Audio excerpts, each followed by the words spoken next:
Na internet existe essa coisa que eu gosto de chamar de a escala norme, que é uma coisa que toda mídia que fica popular na internet acaba passando, onde conforme o tempo ela começa sem popularidade nenhuma, daí ela vai crescendo e vai crescendo e vai crescendo, até chegar a um ponto onde ela explode em popularidade e é considerado uma coisa enorme.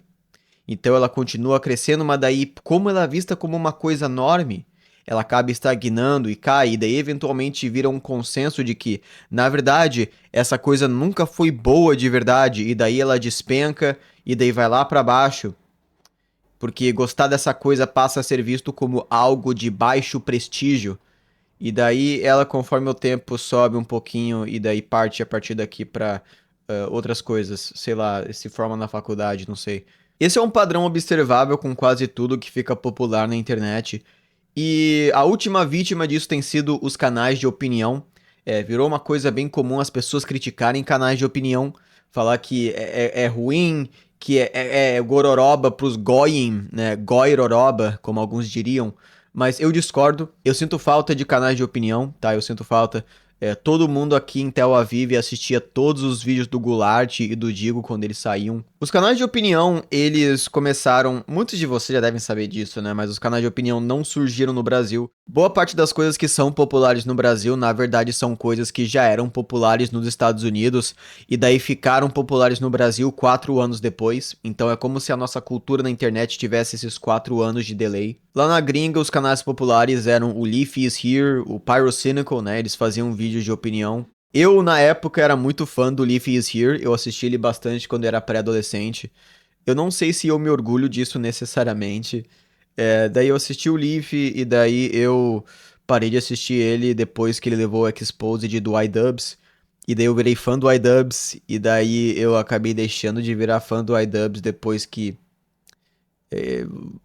depois daquilo, seja lá o que aconteceu com o iDubbbz. Daí, né, na época da pandemia, foi quando chegou os canais de opinião aqui no Brasil, e foi aí que explodiu os canais como o Digo, Tio Sam, o Ramsés, o Putônios, Utopia, o Neon e vários outros canais. O estilo desses canais era bem semelhante aos vídeos de opiniões dos gringos. Eles começaram com só um galego aleatório falando sobre alguma coisa da internet que ele achava interessante o suficiente pra falar, com uma gameplay de fundo, e daí depois partiu pra galera com uma edição mais cinematográfica, né? Os caras que trabalhavam como editor nessa época ganhava pra caralho, mano, porque como o estilo de vídeo era cinematográfico, tu podia cobrar, tipo, dinheiro pra cacete por 10 minutos, sabe? E como essa era a época da pandemia, e essa era a modinha, haviam vários canais que começaram a criar conteúdo de treta e de canal de opinião. E como esses conteúdos já eram popularizantes da internet, eles ficaram ainda mais populares na pandemia, porque todo mundo estava em casa e existia uma demanda muito maior por vídeos nessa época. E vários desses canais de opinião faziam vídeos tipo, porra, um vídeo por semana, 2 vídeos por semana até. E para tentar manter essa, para tentar corresponder com essa demanda por vídeos, mas acabou que não tinha oferta suficiente para tanta demanda.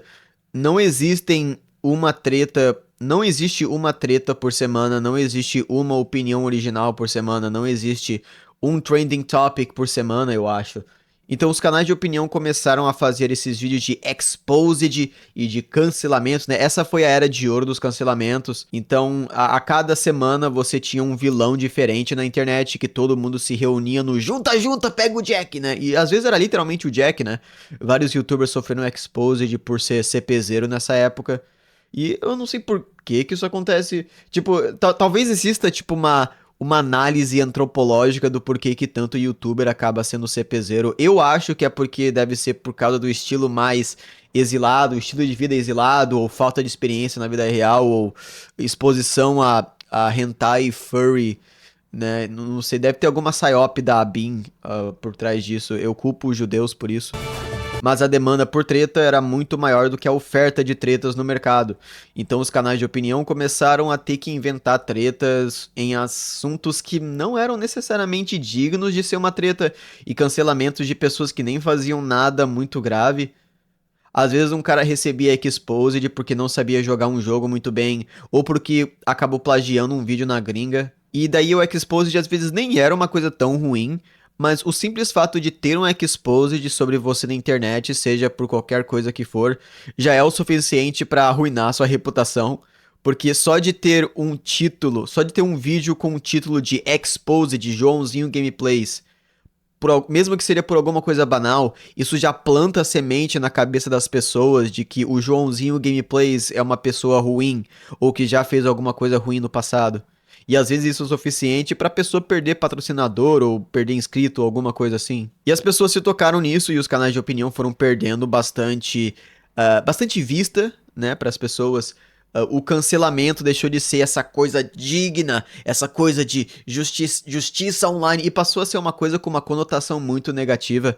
Hoje em dia, quando as pessoas tentam cancelar alguém ou quando se fala de cancelamento, as pessoas não levam a sério mais. E também porque essas tretas, quando você faz um vídeo falando de uma pessoa ou tentando expor uma coisa que uma pessoa fez na internet, isso quase sempre acaba dando em processo, principalmente em um canal de opinião, onde o youtuber tem que dar uma opinião forte sobre o caso, ao invés de ter uma postura muito jornalista e imparcial, né? Então, por exemplo, no meu canal eu falo sobre pessoas que fazem coisas questionáveis, mas eu sempre tento manter uma postura mais imparcial e jornalística e apresentando os dois lados da história. Mas em um canal de opinião, o youtuber tem que tomar um lado, porque esse é o propósito de ter um canal de opinião. E ao tomar um lado, ele acaba sendo suscetível a um processo. E processos na justiça são uma dor de cabeça absurda, cara. Eles são caros, eles são. Eles tiram a tua alma, sabe? E nesse processo, vários canais de opinião acabaram sendo espiritualmente castrados. Vários canais desse nicho pularam de nicho ou abandonaram o canal. O Goulart mudou de nicho, o Digo abandonou o canal e tá fazendo react só. O Neon, acho que ainda tá fazendo vídeo sobre, na verdade.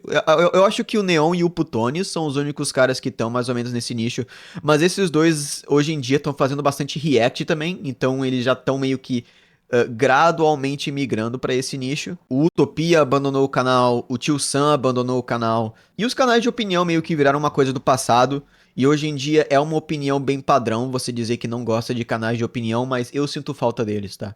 Eu sinto falta dos canais de opinião por alguns motivos. Primeiramente, as tretas eram feias, sim, muitas tretas eram injustificáveis, os cancelamentos eram terríveis, foi uma fase terrível da internet, mas eles pelo menos causavam eventos que eram legais de se acompanhar, sabe? Vários dos momentos mais marcantes da internet brasileira e da internet gringa também, né, eram esses eventos onde alguma treta acontecia ou alguma coisa muito grande acontecia e as pessoas tinham que escolher um lado nessa treta. Então, por exemplo, o caso da Casa Caiu de 2013, que eu já fiz um vídeo sobre, inclusive, o caso do Minecraft 2016, e daí o caso da Haluca, e daí teve mais. Porra, na internet gringa, né, teve os Content Cops do iDubbbz que criavam eventos sempre que um vídeo. Sempre que o iDubbbz.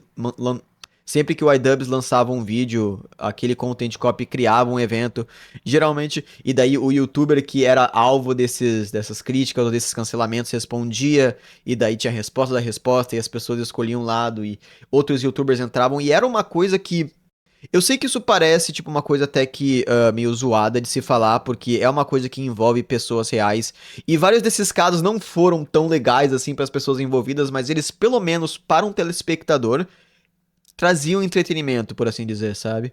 Eu acho que os melhores eventos da internet são aqueles que são eventos, tem algum espetáculo por trás, mas não é necessariamente alguma coisa que envolve alguma imoralidade, sabe? E isso não é um bom exemplo, tá? Não é um bom exemplo esse que eu vou dar, mas na internet gringa teve o caso do Clavicular, e a saga do Clavicular e dos Mog Wars foi uma das coisas mais engraçadas de se acompanhar. Era basicamente esse cara que se encheu de cirurgia e se encheu de plástica para conseguir mogar outros homens próximos dele, e daí outros homens da internet desafiavam ele para uma batalha de Mog, e daí o Clavicular começou a fugir do país e pelo mundo e do lado do continente para outro porque ele tava com medo desses caras chegarem na stream dele e mogarem ele ao vivo.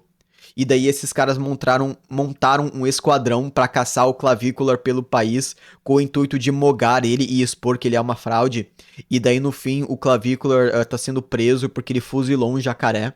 Eu não tô exagerando, e foi isso que aconteceu. Enfim, essas coisas, elas são questionáveis, porque por um lado, velho, isso não é uma coisa muito moral, né? Você, sabe, você acusar alguém de... Você caluniar alguém, você fuzilar um jacaré, sabe? Mas eles traziam entretenimento, pelo menos, sabe? Ainda mais comparando com os dias de hoje, onde o conteúdo que você mais vê na internet são content farms de inteligência artificial, venda de curso, React ou canais aposentados, né? E o que que é o canal aposentado? O canal aposentado é aquele youtuber que já ganhou na vida, tá? É o cara que já tem centenas de milhares de inscritos ou já tem 1 milhão de inscritos e ele só tá naquela fase que ele já fez todo o dinheiro que ele gostaria de ter. Então ele só faz um conteúdo assim, tipo, meio de baixo esforço até, sabe? Só pra manter ali o canal, ganhar um pouquinho. Mas o cara tá de facto aposentado, né? O PewDiePie é um exemplo disso. Ele é um cara que faz vídeo mais por fazer mesmo. E ele já falou várias vezes que ele tá aposentado. Existem outros youtubers assim aqui no Brasil, que estão nessa fase de youtuber aposentado, faz bastante react e de vez em quando um vídeo no canal principal, né? Nada contra isso, inclusive, tá? Eu acho que se você é uma pessoa que conseguiu ganhar na vida no YouTube, você merece se aposentar. E ainda mais com esses canais assim de baixo esforço pra conseguir manter contato com seus viewers e pros seus viewers não achar que você morreu. Mas o problema é que eu sinto que hoje em dia esses canais aposentados estão meio que ocupando espaço demais, eu sinto, sabe?